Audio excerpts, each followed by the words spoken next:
Assalamualaikum warahmatullahi wabarakatuh. Salam giat, salam sejahtera untuk kita semuanya. Kembali lagi bersama saya Lukas Wicaksono dalam podcast Sudut Pandang UNES Giat 5 Desa Sidomulyo, Kecamatan Salaman, Kabupaten Magelang. Di sini saya bersama Bapak Sumrolis dari Dusun Drojokan. Bapak, gimana kabarnya pada hari ini, Pak? Alhamdulillah sehat. Alhamdulillah. Ya, kita di sini akan bincang-bincang dan tanya jawab mengenai sila Pancasila yang kedua, yaitu kemanusiaan yang adil dan beradab. Kemudian Bapak langsung ke pertanyaan atau mungkin basa-basi terlebih dahulu ini? Oh iya. Assalamualaikum warahmatullahi wabarakatuh. Waalaikumsalam. A'udzubillahi minasyaitonirrajim. Bismillahirrahmanirrahim. Alhamdulillahirabbil alamin. Allahumma sholli wa sallim wa barik ala sayyidina Muhammad wa ala alihi wa sahbihi ajmain, amma ba'd. Terima kasih kepada mahasiswa dan mahasiswi UNES yang telah berkenan silaturahim ke rumah saya. Semoga silaturahim ini mendapat ridho dari Allah Subhanahu wa Ta'ala. Monggo kalau ada pertanyaan tentang Pancasila sila kedua ya. Betul. Kemanusiaan yang adil dan beradab.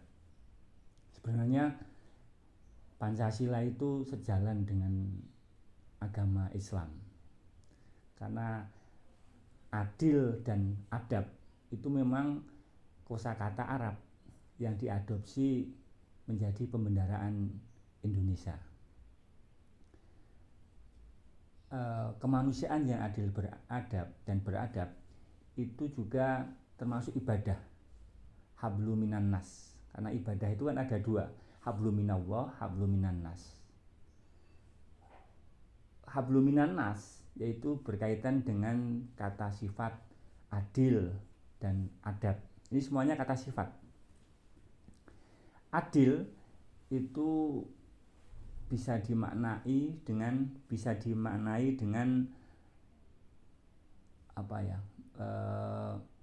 meletakkan sesuatu sesuai dengan porsinya. Kebalikannya adalah zalim. Jadi adil itu tidak pandang bulu. Kita memperdulikan atau memberikan keadilan kepada semua pihak tanpa memandang perbedaan dari agama, ras, golongan. Itu makna daripada adil itu sendiri. Kemudian adab itu ekspresi dari akhlak. Kalau akhlak itu menurut para ulama itu memang sudah ada pada diri manusia, dan adab sebagai ekspresi dari akhlak itu sendiri. Beradab artinya ya kita itu memperlakukan sesama manusia dengan dengan menganggap manusia itu sebagai manusia, tidak merendahkan dan sebagainya. Mungkin itu kata adil dan adab gitu, Mas. Jadi untuk kata adil itu kita tidak memandang latar belakang dari masyarakat di sekitar kita ya, Pak. Iya, betul. Harus merata. Kemudian adab itu harus memanusiakan manusia seperti itu. Gitu ya, Mas. Baik, bagus sekali jawabannya. Untuk pertanyaan selanjutnya itu, bagaimana peran Bapak dalam membentuk karakter dan moral yang adil dan beradab di lingkungan sekitar Bapak, terutama di Dusun Drojokan atau bahkan Desa Sidomulyo ini, Pak? Ya, kami kan sebagai tokoh agama ya, biasanya kan tugasnya di masyarakat itu memberikan pembelajaran agama. Agama kan secara sendinya itu mempunyai 3 sendi pokok agama: Islam, iman, Islam, dan ihsan. Ini juga bisa diejawantahkan ke sila kedua ini. Kalau iman itu memang porsinya hati. Jadi yang bertugas menerima keimanan adalah hati kita, keyakinan kita. Itu porsinya hati. Kemudian Islam itu SOP ibadah. Ibadah itu sebenarnya tidak begitu rumit. Sholat itu sebenarnya menutup auratnya juga hanya dari lutut sampai pusar untuk laki-laki. Kalau untuk perempuan memang seluruh badan kecuali muka dan telapak tangan. Itu Islam. Jadi kalau direntetkan keilmuannya bahwa iman itu dengan ilmu tauhid. Kalau Islam itu dengan ilmu fikih. Fikih bermacam-macam, ada fikih ibadah, fikih siasah, fikih muamalah dan lain sebagainya. Kemudian ihsan ini juga adab atau etika kita beribadah dan sebagainya. Maka peran kami ya menyampaikan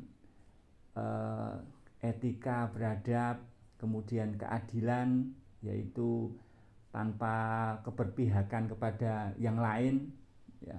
Jadi adil itu meletakkan sesuatu tanpa tembang pilih atau tanpa keberpihakan.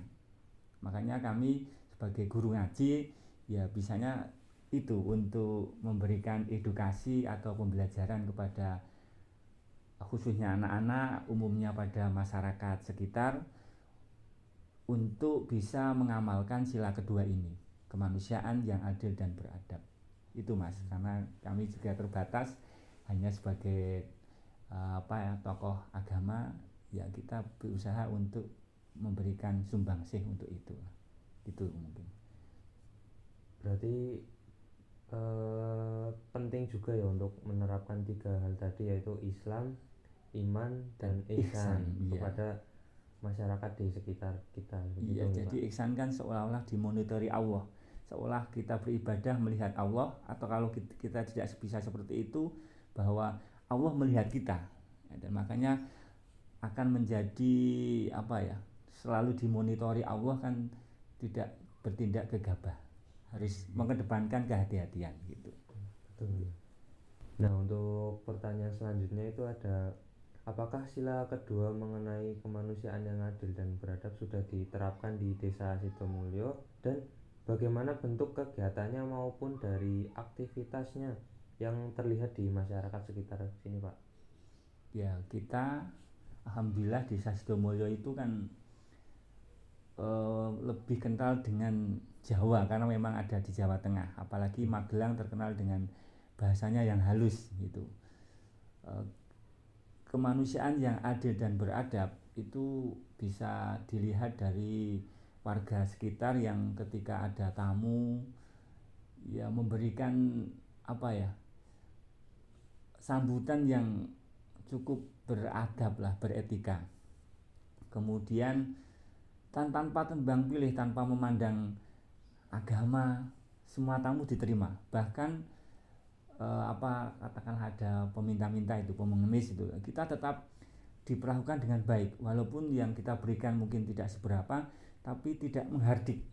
Karena menghardik pengemis juga termasuk larangan agama. Jadi walaupun sekarang ini banyak modus ngemis untuk cari kekayaan. Kemarin pernah ditemukan bahwa ada pengemis mempunyai rekening di bank itu namanya mempunyai simpanan itu hampir ratusan juta.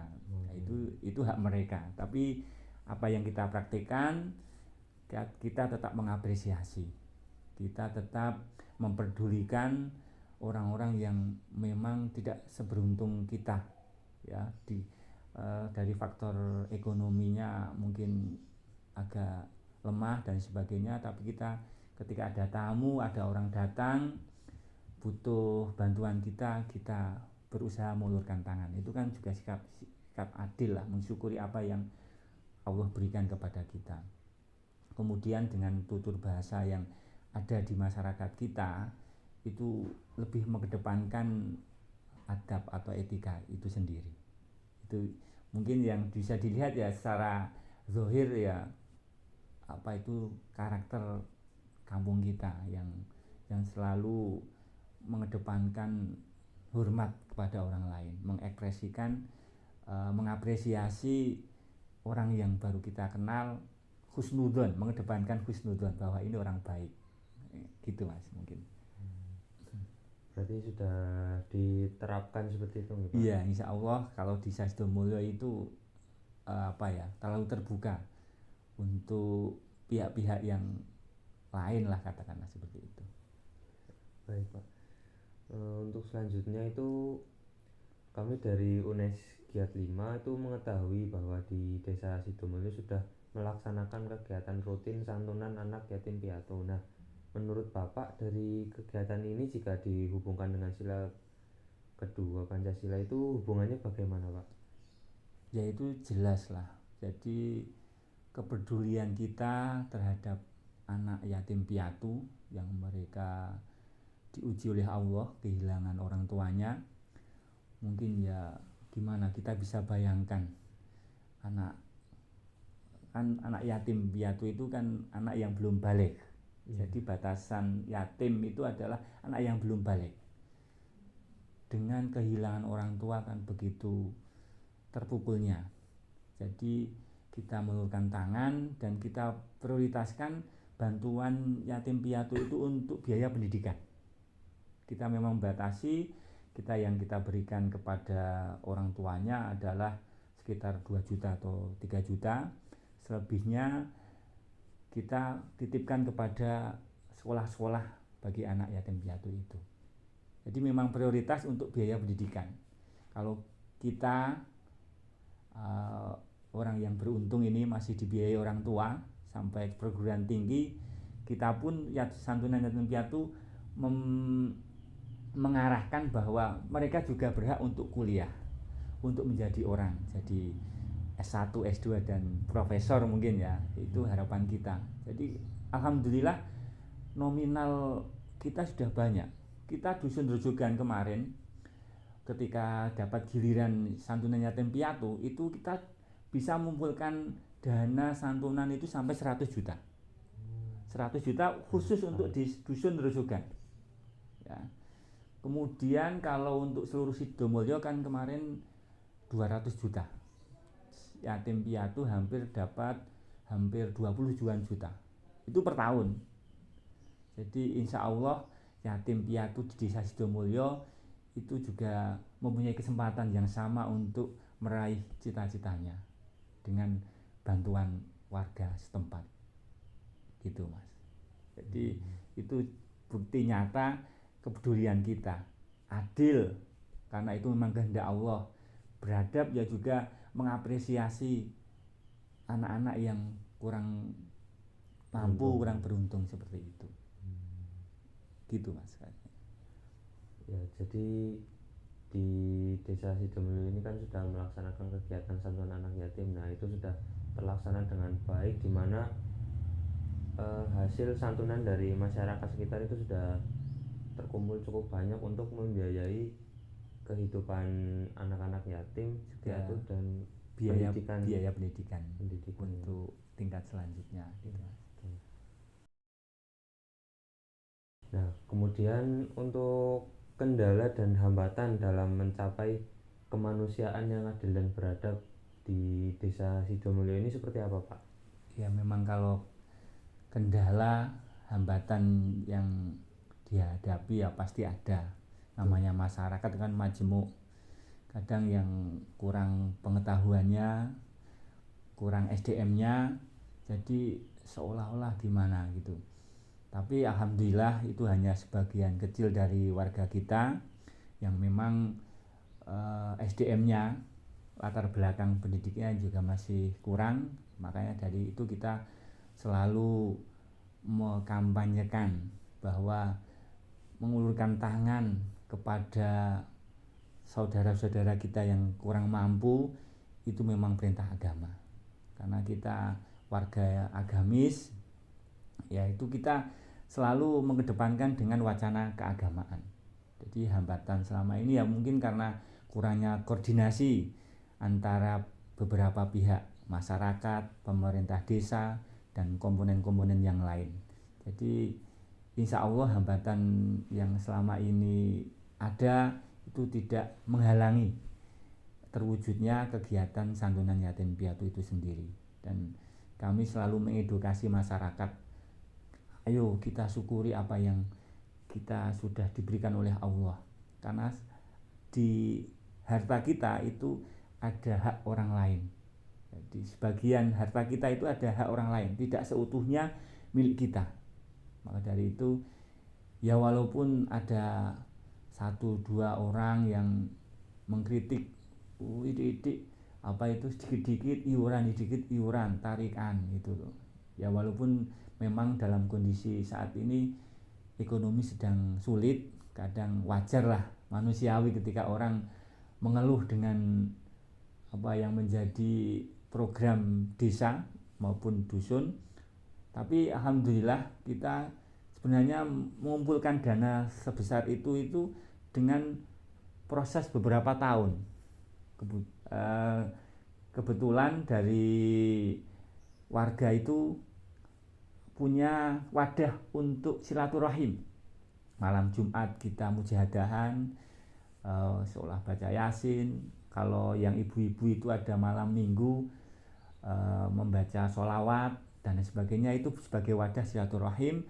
Kemudian juga bisa untuk ngengkreng itu merencanakan nanti kita tiap tahun ada kegiatan santunan itu gimana. Seolah-olah setiap minggunya kita menyisihkan uang 10.000, 5.000 dan sebagainya untuk diarahkan fastabiqul khairat, berlomba-lomba untuk meningkatkan dana yang diperoleh. Karena memang tiap dusun kadang bersaing di dalam hal kebaikan kan juga perintah agama, fastabiqul khairat itu. Ya, jadi kalau kebetulan kita dapat giliran itu memang kita ya berusaha untuk menjadi tolak ukur sebagai yang ditempati itu. Kan santunan yatim piatu ini giliran, Mbak. Mas, jadi dari dusun satu ke dusun yang lain. Sidomulyo kan ada 7 dusun ya, 8 dusun ya. Tapi itu agak terpisah karena seperti Pendem itu tidak ada KTP, itu ikut kembaran. Tapi termasuk nama dusun, Dongepis, Ngemplak dan sebagainya itu. Ini saling kemarin di Kedongepis atau tempatnya di dusun Ngemplak, itu dusun kecil tapi juga mampu fastabiqul khairat, bersaing untuk mendapatkan giliran santunan yatim piatu dengan prosesi biasanya dengan pengajian gitu, Mas. Ya, insya Allah kendala-kendala yang ada tidak sampai menghalangi terwujudnya kegiatan tersebut. Mungkin itu yang bisa kita sampaikan.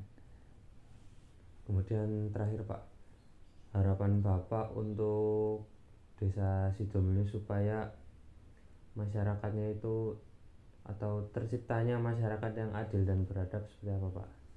Harapan kami ya semoga pemerintah Desa Sidomulyo juga memfasilitasi untuk mengedukasi itu.